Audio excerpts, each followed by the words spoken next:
Well, you guys aren't going to believe what I've been through. It's been a minute since I made a video, and there's a good reason why. I've been broke down for a month.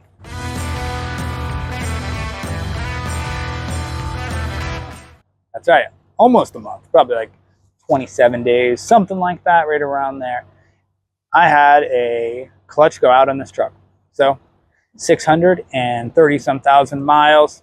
She called it quits on me.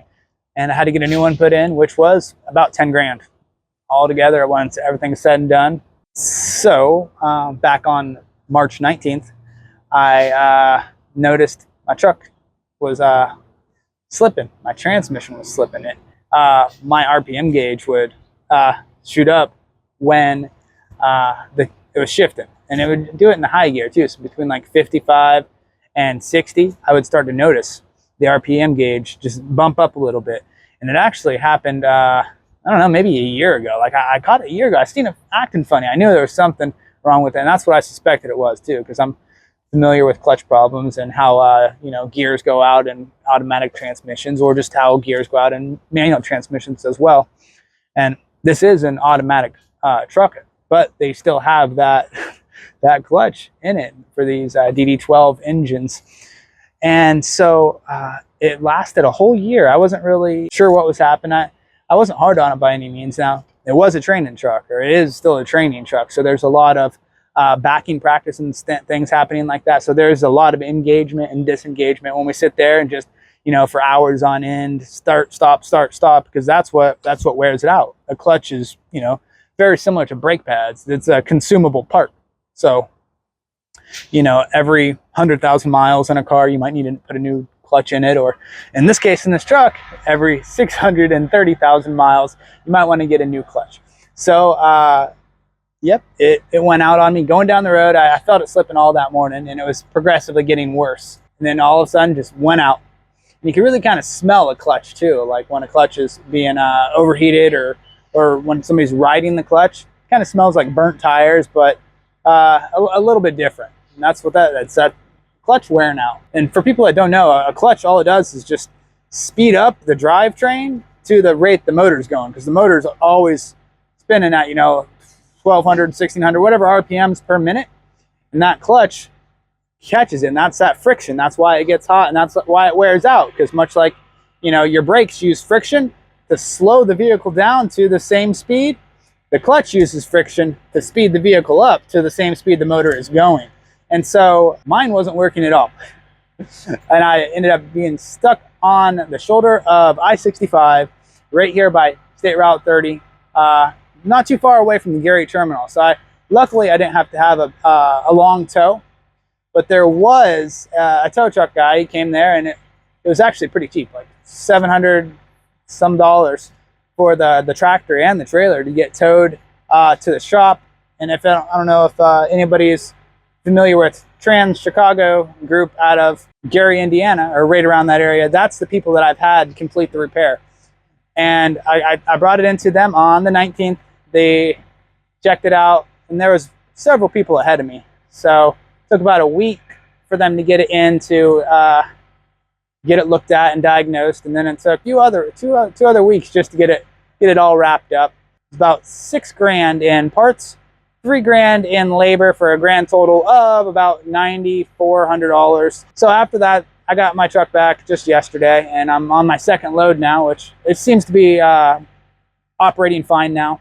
There was a little bit of a smell right when I got it back. I'm like, oh no. I was hoping these guys did the job correctly, and that I wasn't having to put the truck back in the shop, because when you miss, almost a month of work, that's pretty hard pill to swallow sometimes. Not only that, taking a $10,000 repair bill on top of that, it's a challenge out here for me right now, but I'm embracing it, and I'm definitely learned a lesson from this. No matter how financially prepared you think you are, double it. It's so much less stress. It's so easier if you have a bigger safety net. If you have more security, it's going to go a lot smoother. So definitely something going forward, what I'm going to be focused on and how I'm going to measure the overall health of my business is how long can I sit while making truck payments without making any money. And so I'm going to have that nice big buffer built up. So that's my goal coming back, and I'm gonna put a lot of time and energy into that. But back to the story. The tow truck driver gets out there, and I was training too. This was the guy's first day with me. I pick up a guy from the Gary terminal. We go make a delivery and pick up a load, and boom, his first day with me. We break down on the side of the road, putting out our triangles and waiting for Mr. Tow Truck Guy to get there. It was quite an experience.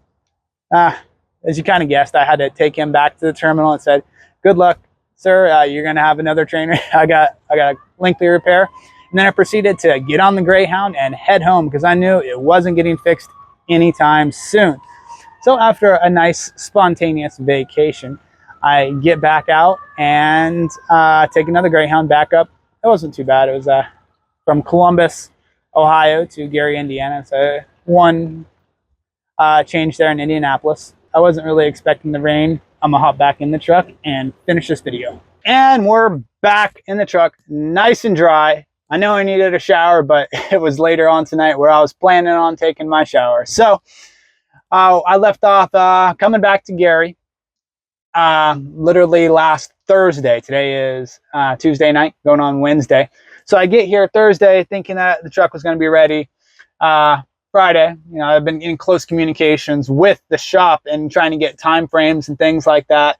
So I was ready. I was eager to get back to work, you know, after sitting at home for almost 4 weeks, right around there. I was there and it wasn't ready until Monday. So I sat all weekend at the Gary terminal, and I went up to Chicago. Actually, there's this really great museum. I'm going to make a whole video about it. It's going to be the Chicago Museum of Science and Technology. And the day I went, it was closed, but it was still an adventure. I got to take the South Shore Red L subway, elevated train, whatever you want to call it. But I took that for the first time. And it was really cool, actually. It was right up the road from the Gary terminal. So I don't know. I did make a little bit of content about that. It was really just going up there and riding an e-bike around some of the parks over there on the lake and by the museum up in that area. But the museum was closed when I was there. It was Sunday afternoon when I went. So I got to looking and researching some of the exhibits that the museum has. And I'm actually pretty excited to go check it out. There's a submarine. There's a bunch of other really cool stuff. And one of these days, when I'm taking a 34-hour reset or when I have a bunch of downtime in the Chicago area, you'll be sure to catch me in there. And I'll share that trip with you and that journey and that experience. But yep, I get my truck Monday afternoon, and I ended up taking a load, and I starting to smell the clutch again. I'm like, oh god, I hope these guys did a good job. I can't really afford to have any more downtime, but it's okay. It just takes about 500 miles to break in a new clutch. So here I am, about 600 miles later. I just did 2 runs. I'm on my second run, and the smell is gone. I don't really smell that burnt tire, burnt clutch, overheating smell anymore. So I'm really optimistic that she's a healthy truck. I'm gonna take it really easy on her. I've been getting like almost 10 miles per gallon yesterday, and 10.3, 10.4 miles per gallon today. I have had light loads, so that's nice. And so these past 600 miles, I've been getting really good fuel economy and been feather footing it, trying to save as much on fuel as well. That brings us up to speed. We're back in the game, back trucking, and I will keep you guys up to date. I will be missing this awards banquet this year. Unfortunately, I will not be able to attend. It's this weekend, and I really have previous plans that kind of trump that. It would have been nice to go and, you know, meet Mr. Rick Rail himself and participate in that banquet again, because previously I was recognized for my service as a trainer, which it's an honor. It really is to, you know, be recognized for the contributions that you might do in your job.